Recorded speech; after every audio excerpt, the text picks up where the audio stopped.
On most space stations, smiling at someone did not legally qualify as a romantic declaration. It was considered polite, harmless, the social equivalent of holding a door open. Unfortunately for Jonah Mercer, nobody had explained that to the newest arrival aboard the orbital trade hub circling Kepler 442b. Jonah was a mechanic, which meant he preferred machines because machines made sense. If a plasma conduit ruptured, you sealed it. If an engine coughed, you recalibrated the fuel mixture. If a navigation array glitched, you hit it with a calibrated wrench until it respected you again. People, on the other hand, were unpredictable bundles of feelings who expected you to interpret facial expressions like encrypted messages. Jonah did not enjoy encrypted messages. He especially did not enjoy them at 6 in the morning while wedged halfway inside a cargo thruster that smelled faintly of melted polymer and someone else's terrible lunch. "Jonah Mercer?" A soft voice called from behind him. He slid out from under the panel, rag in hand, already apologizing automatically. "If this is about the noise, it's supposed to sound like that." He looked up, and immediately forgot what he had been about to say. The alien standing in the maintenance bay was luminous. Not glowing exactly, but her skin carried a faint pearlescent sheen, like light remembered touching it. She was slightly taller than him, willowy, with large silver-blue eyes that tracked his movements with unnerving intensity. A cascade of pale hair drifted weightlessly around her shoulders thanks to the station's gentle gravity regulation. She wore a translator cuff, still blinking calibration lights. New arrival. Probably very important. Definitely not someone Jonah should be staring at with his mouth slightly open. He did what any socially underqualified human would do when caught off guard. He smiled. It was meant to be polite. Professional. The universal expression of "hello, I am not a threat." The alien froze. Then, right in front of him, a wave of color rose beneath her luminous skin. Pink. Then deeper pink. Then an astonishing shade approaching magenta. Her eyes widened. Her pupils dilated. She clasped her hands together, as if physically restraining them. "Oh," she whispered. Jonah's smile faltered. "Oh, what?" The translator cuff chimed softly as it finished aligning with station standard. "You have declared interest," she said. "I have declared, what?" "Romantic interest," she clarified, voice trembling slightly. "Your facial configuration was unmistakable." Jonah blinked. Once. Twice. Then he looked behind himself to check if there was a hidden camera crew waiting to jump out and yell surprise. There was only a toolbox. "I was just being polite," he said carefully. Her blush deepened. "Your species is wonderfully direct." "We are?" Jonah asked faintly. She stepped closer, studying his face with scholarly focus. "I am Lyris," she said. "Cultural attaché for First Contact Integration." Jonah considered pretending to be someone else. Unfortunately, his name was stitched onto his grease-stained uniform. "Jonah. Mechanic." She inhaled slowly, like someone steadying themselves before stepping off a cliff. "Your approach is sudden, but I admire the courage." "I didn't approach," Jonah said weakly. "I was under a thruster." "Yes. Symbolically vulnerable. A traditional gesture, perhaps?" "Not even a little bit." She nodded thoughtfully anyway, clearly logging this as advanced human courtship nuance. Jonah felt the first prickling sensation of panic crawl up his spine. "Listen," he said, raising both hands. "On behalf of humanity, I need to clarify something before this goes, wherever it is currently going." She leaned in slightly. He leaned back slightly. "Humans smile at everyone," he explained. "Friends. Strangers. People who bring food. People who fix toilets." Her brows knit. "You experience attraction that frequently?" "No. I mean, yes. I mean, not attraction, just friendliness." She absorbed this in silence. Then asked the question that would, in the coming weeks, dismantle social order across 3 docking rings. "You do not possess a mating season?" Jonah wiped his hands on the rag, suddenly wishing for escape via airlock. Nope. Year-round operation. Her blush surged so dramatically he worried she might overheat. Then, you are ready all the time? A passing loader drone emitted a confused beep, as if even it sensed the conversational derailment. Jonah opened his mouth. Closed it. Opened it again. Biologically speaking, that is a very oversimplified. Astonishing, she breathed. He recognized that tone. It was the tone scientists used when discovering a new form of radiation. Please do not publish anything yet, he said quickly. She looked at him with dawning wonder. Your species must form bonds with incredible efficiency. Jonah thought about his last 3 failed attempts at dating, one of which ended when he accidentally high-fived someone who had leaned in for a kiss.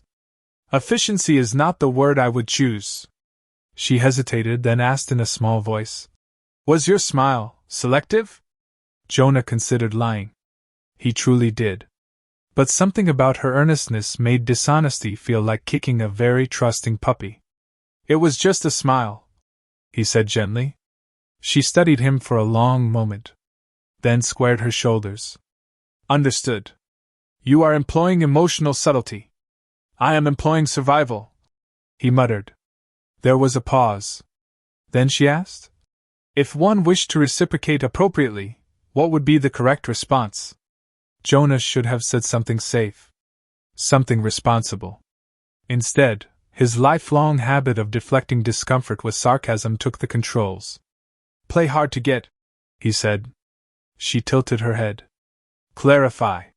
You know, he continued, already digging his own grave. Act a little distant. Mysterious. Make the other person wonder. Her eyes widened with respect. A psychological engagement strategy. Sure, he said, immediately regretting every life choice that led here. She nodded once, solemnly, as if receiving sacred wisdom. Thank you, Jonah Mercer. Your openness honors me. Then she turned and walked out of the maintenance bay with purposeful grace. Jonah watched her go. Waited 5 seconds. Then whispered to the empty room. What just happened? The answer arrived the next morning. Lyris passed him in corridor C. She did not look at him. Did not nod. Did not blink in his direction. He frowned but assumed she was busy. Day 2, same thing. Day 4, she stepped around him like he was an oddly shaped column. By the end of the 2nd week, other mechanics had begun noticing. Did you offend the glowing one? His coworker asked. I don't think so, Jonah said. Week 3, he finally intercepted her near a supply hatch. Hey! Did I do something? She regarded him calmly. Yes. His stomach dropped. You advise distance, she said. I am being optimally difficult to acquire. Jonah stared at her. You vanished for 21 days. I calculated that duration would maximize intrigue. I thought you transferred. I monitored your emotional state from afar. You what? She brightened slightly. You appeared confused. Encouraging. Jonah dragged a hand down his face. Lyris, you don't have to play games. This is not a game, she said seriously. It is courtship. Something warm and strange flickered in his chest. You missed me? He asked before thinking. Her blush returned instantly. Yes. The word landed with surprising softness. For a moment, the humming corridor felt very quiet. Jonah cleared his throat. For the record, you could just say hello. I will incorporate that in future phases. Future phases sound terrifying. Before he could say anything else, a notification chimed overhead. Station bulletin update. People nearby checked their wrist displays. A loader pilot snorted. Then another. Jonah pulled up the notice, and felt his soul attempt to exit his body. Cultural brief. Human courtship methods confirmed effective. Key strategy. Playing hard to get. Creates heightened attachment response. Source. Attaché Lyris. He looked up slowly. How many people read these? Approximately 12,000 residents, she said helpfully. Across the corridor, Two aliens immediately stopped talking and began pointedly ignoring each other. Jonah whispered, "Oh no." By the next morning, Jonah Mercer discovered what it felt like to become famous for something he absolutely did not understand. It started when a six-limbed cargo coordinator blocked his path outside docking ring 3 and asked, with grave seriousness, "Human Jonah Mercer, how difficult should I become?" Jonah tried stepping around him. The cargo coordinator stepped with him. "I am pursuing Technician Vel. Yesterday I ignored her greeting and pretended to examine a wall seam for 9 minutes. She appeared unsettled. Is this optimal?" Jonah stared. "Why would you do that? You instructed it." "I most certainly did not." The coordinator raised a tablet and displayed the station cultural bulletin. There it was again. Playing hard to get creates heightened attachment response. Source: Lyris. Jonah briefly considered faking his own disappearance into a maintenance shaft. "I was being sarcastic," he said. The translator rendered this perfectly. Unfortunately, sarcasm had no equivalent in most interstellar languages. The coordinator nodded with admiration. "A layered strategy. Extraordinary." Jonah walked away faster. By lunchtime, 3 more strangers had asked for guidance. By mid-afternoon, someone left a gift basket outside the maintenance bay labeled, "For the mating strategist." Inside were nutrient crystals and something that might once have been flowers. Jonah shoved the basket under a console. When he emerged from beneath an engine housing an hour later, Lyris stood nearby holding a data slate, watching him with open fascination. "You are in high demand," she said. "I am in danger," he corrected. Her blush flickered faintly. "I may have cited you as a behavioral reference. You may have ruined my life." She tilted her head. "Your elevated heart rate suggests excitement. It suggests panic." Just then, a slender amphibious-looking diplomat marched past them, stopped abruptly, and turned around. Without breaking eye contact with his companion, the diplomat inhaled dramatically, announced, "I am emotionally unavailable," and dove straight into a maintenance hatch. There was a loud clang. Then muffled shouting. Jonah closed his eyes. "Please tell me that's unrelated." Lyris checked her slate. "Oh. He attended my briefing." Jonah pinched the bridge of his nose. "What exactly did you tell people?"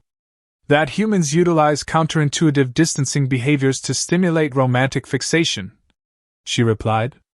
"Your methods are considered revolutionary." "I don't have methods." "You are very modest for a renowned practitioner."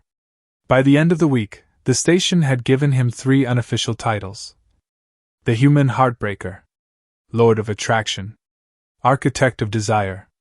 Jonah had never successfully maintained a relationship longer than 4 months. Once, he had accidentally congratulated a date on their firm handshake. Now strangers nodded respectfully when he passed. One even whispered, "Teach me your mysteries." Jonah seriously contemplated transferring to a mining asteroid. Yet through all the chaos, Lyris remained constantly nearby. At first she claimed it was for ongoing observation. But her observation involved bringing him lunch when he forgot to eat, and reminding him to sleep, and sitting cross-legged atop tool crates while he worked, asking questions that made his brain short-circuit. "Jonah," she asked one afternoon, "when do humans feel most lonely?" He nearly dropped a grav spanner. "That is, not a casual question. I am refining my understanding of your species." He hesitated, then shrugged. "Probably when they pretend they aren't." She watched him quietly. "That seems inefficient." "We're not built for efficiency," he said. "We're built for endurance." She typed that down immediately. He regretted phrasing it like a profound quote. Another day, she handed him a container. "You missed the midday nourishment interval." "You mean lunch?" "Yes. I am practicing your customs." He accepted it. Their fingers brushed briefly. Her blush ignited so fast it almost looked like a pulse of light. Something in his chest tightened unexpectedly. He decided not to examine that too closely. The disasters escalated. A merchant attempted to create jealousy, by scheduling 12 simultaneous dates in the same cafe. Furniture was overturned. 2 translators overheated. Security issued a memo. Another alien tried mysterious confidence by staring silently at a potential partner for 40 straight minutes without blinking. Medical was eventually called. Jonah walked into the break room one evening to find 2 engineers sitting back to back, arms folded, refusing to acknowledge each other. "What is this?" he demanded. "Advanced human flirting," one muttered. Jonah turned around and walked straight back out. Later that night, as he recalibrated a fusion relay, Lyris sat beside him swinging her feet slightly, a behavior she had unconsciously adopted from watching humans.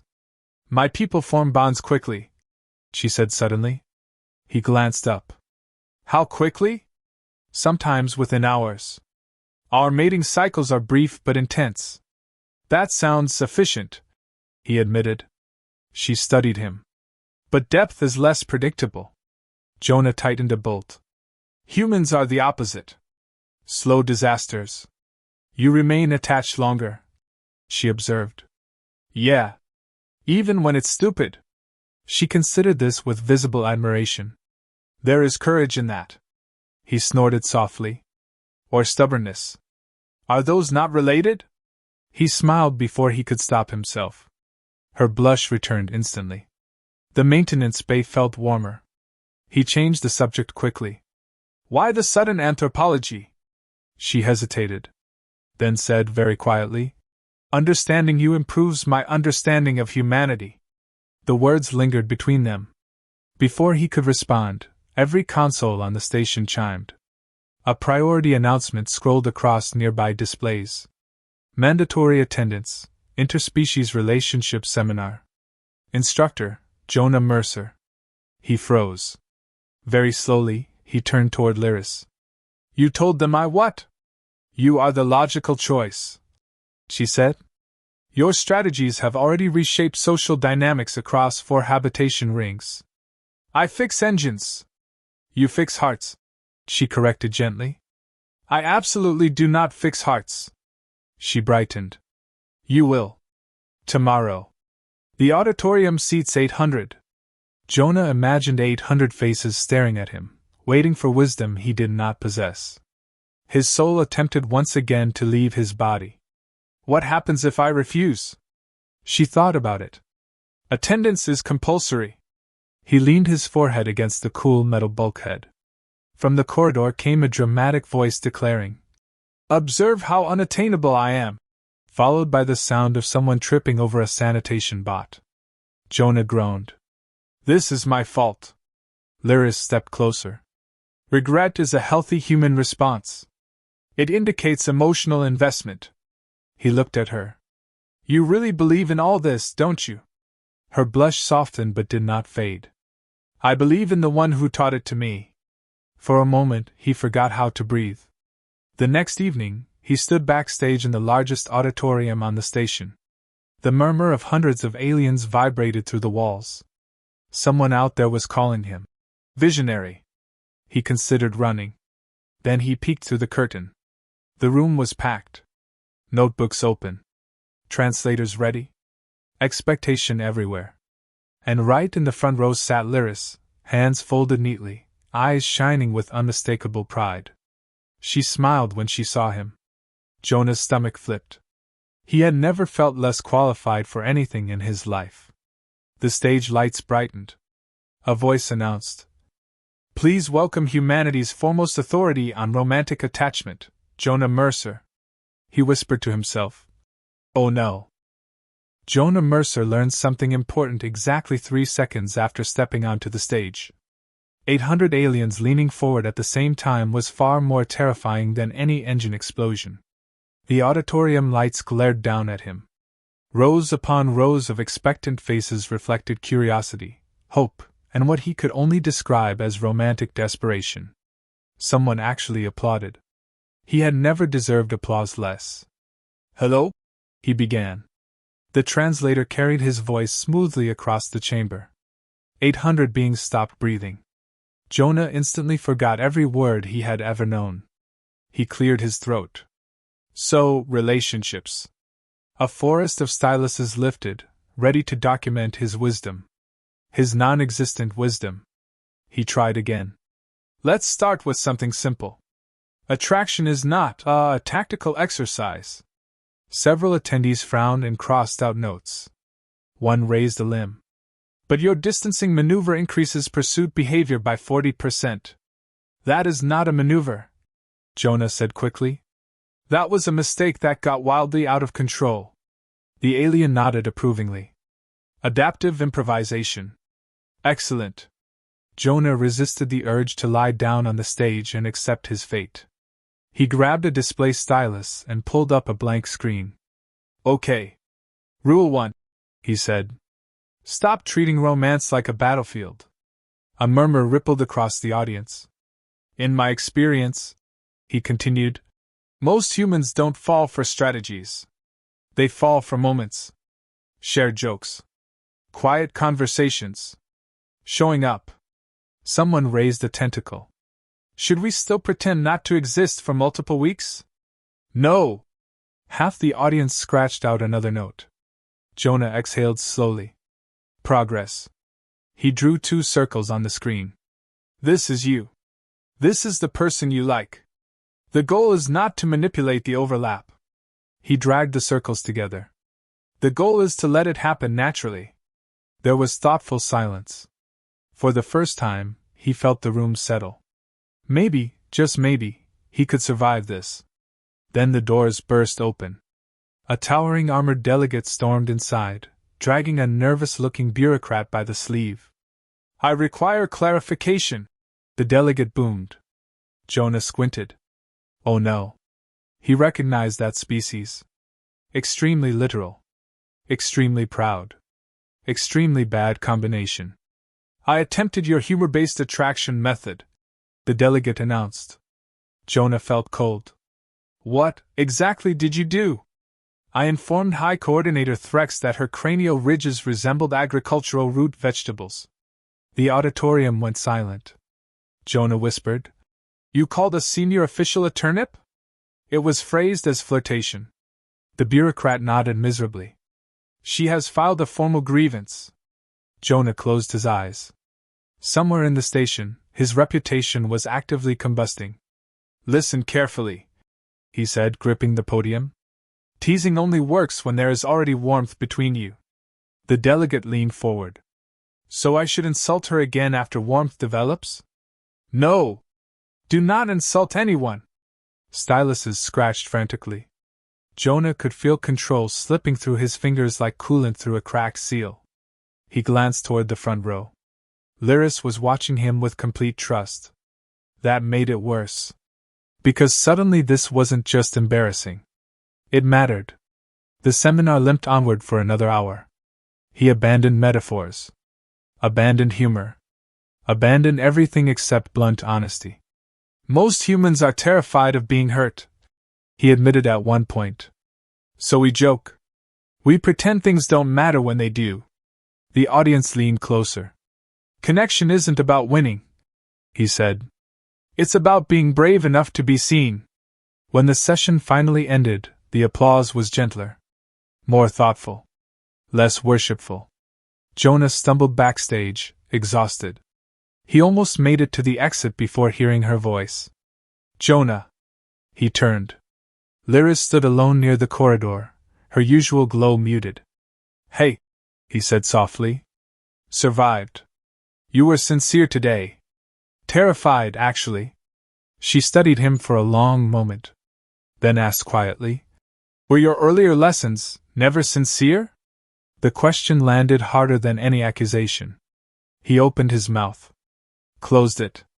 I didn't think anyone would take them seriously, he admitted. I did. The words barely rose above a whisper. Guilt pressed into his chest. You believed me, he said. Yes. Why? Her blush flickered faintly. Because I believe in you. For once, Jonah had no deflection ready. No joke. No sarcasm. Just the uncomfortable weight of realizing someone had trusted him completely. Footsteps echoed nearby. A pair of human technicians passed, one of them smiling at Jonah, a little too brightly. "Nice lecture," she said. "Maybe you can give me private lessons sometime." Lyris went very still. Jonah noticed the change instantly. Her posture sharpened. Her gaze tracked the technician until she disappeared around the corner. "What was that?" Lyris asked. "What was what?" "The elongated eye contact. The upward vocal inflection." "Oh. Flirting." A strange tension entered her voice. "Are you receptive to that?" Jonah blinked. "I barely survived today. I am not receptive to anything." She folded her hands tightly. "My internal readings are irregular." "Meaning?" "I dislike the idea of others attempting attachment with you." He felt something warm spark low in his ribs. "Lyris." She looked unsettled. "This response does not resemble standard research interest." "No," he said gently. "It doesn't." The silence stretched. Then she asked the question he should have anticipated. "Am I merely research to you?" The vulnerability in her voice caught him off guard, and something defensive flared before he could stop it. "I never asked for any of this," he said too sharply. "The rumors, the seminars, the station thinking I'm some romantic mastermind." Her expression dimmed. "I did not intend harm. I know. But everything spiraled because you kept telling people I had strategies." She stepped back slightly, as if the distance were physical protection. "I will correct the misunderstanding," she said quietly. "That's not—" He stopped, frustrated. This is a lot." She nodded once. Composed. Polite. Painfully formal. "Thank you for your instruction, Jonah Mercer." Then she turned and walked away. No dramatic pause. No raised voice. Just absence. The corridor suddenly felt enormous. He stood there longer than he meant to. Long enough to realize the station sounded different without her nearby chatter. That night, sleep refused him. He lay staring at the ceiling of his quarters, replaying the conversation. Humans joke when they're scared. Deflect when things matter. Push away the very people they don't want to lose. He groaned and rolled onto his side. Some accidental guru he was. By morning, the decision settled into place with uncomfortable clarity. He marched straight to the administrative hub and submitted a station-wide update. Hours later, every screen flickered.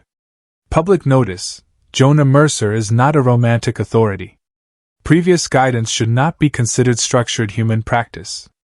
Gasps echoed across multiple corridors. Someone dropped a tray. The legend was dead. Good. He only cared about one reaction. He found it sooner than expected. Near a transport gate. Lyris stood beside a small travel case. His pulse jumped. "You're leaving?" "My research parameters have concluded," she said. Her voice was calm. Too calm. Something inside him twisted sharply. He had crossed half the station to tell her the truth. Now he was suddenly terrified he was too late. "Lyris," he said, breathless. "Wait." For a moment, Jonah Mercer could only stare at the travel case beside her feet. It wasn't large. That somehow made it worse. People who planned to return packed more. "Lyris," he said again, trying to steady his breathing. "You can't just vanish." She tilted her head slightly. "I am not vanishing. I filed the appropriate departure notice." "That's not what I meant." The transport gate hummed softly behind her, its field shimmering in slow pulses of blue light as passengers filtered past. None of them mattered. The entire corridor had narrowed down to one impossible possibility: her leaving and the sudden, hollow space it would carve into his life. "You said your research was finished," he continued. "Since when?" "Since I completed my primary objective." "Which was?" "Understanding humans," she replied. Something in her voice made his chest tighten. "And?" he asked quietly. She met his eyes.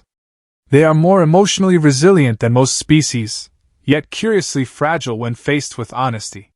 He winced. "Okay, I probably deserve that." She didn't deny it. Silence stretched between them, heavy but not yet broken.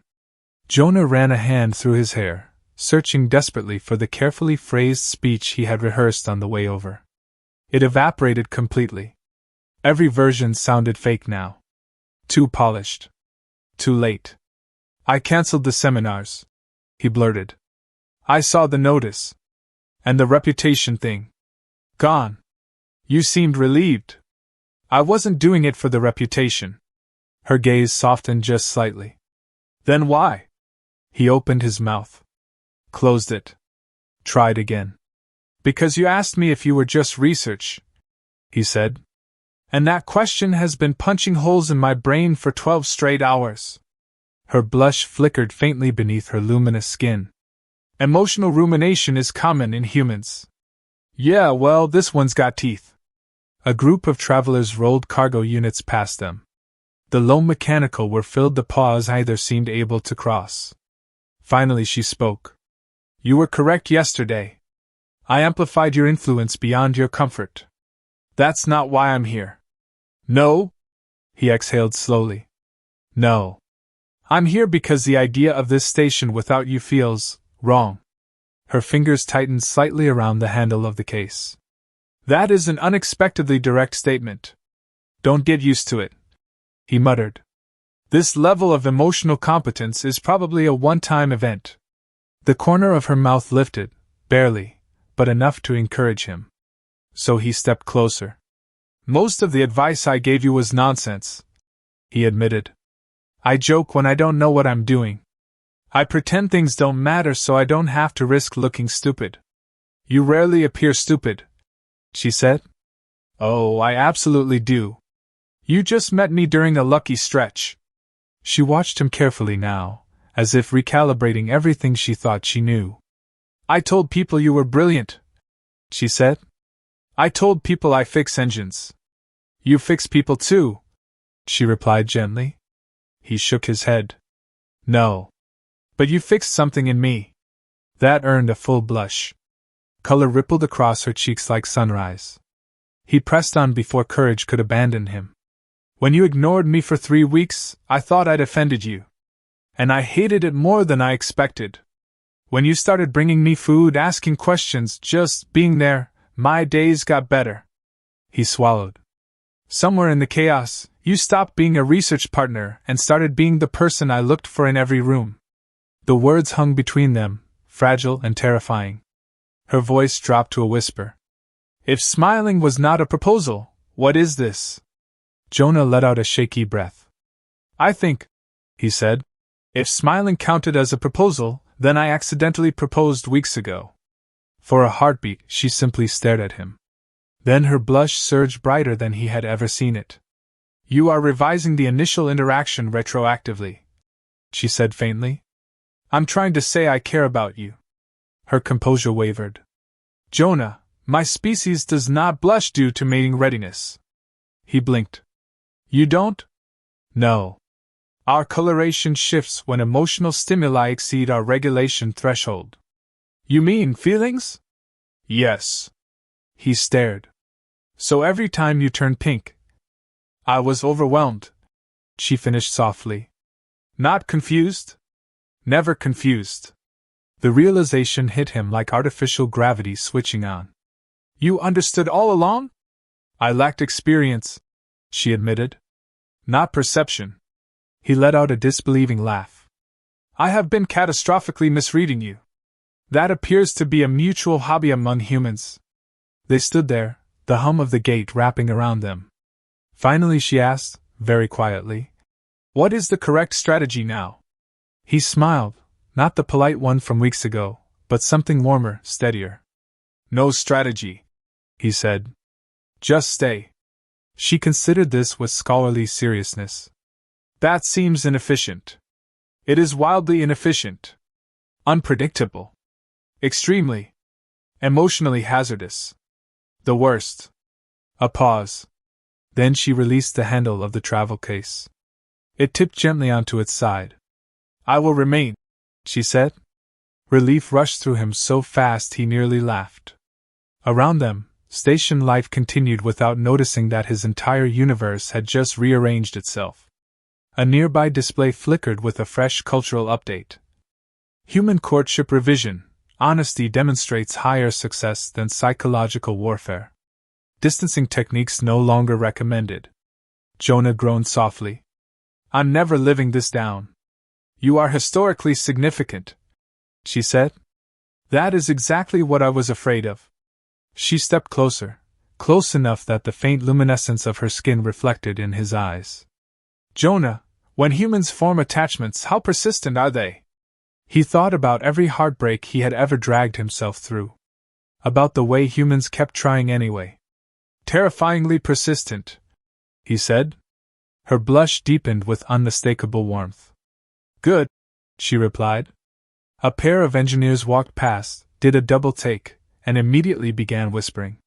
One of them tapped a wrist display. Within seconds, a notification chimed overhead. Jonah didn't need to read it to know. But he did anyway. Station rumor alert. The mating strategist has been successfully captured. He looked at Lyris. She looked back, eyes bright. You are not correcting them? She asked. He slipped his hand into hers, awkwardly, a little uncertain, but certain enough. No, he said. For once, they're not completely wrong. She smiled first this time. And Jonah Mercer, accidental guru, catastrophic flirt, mechanic of both engines and improbable futures, felt his face grow warm as he realized he was blushing right back.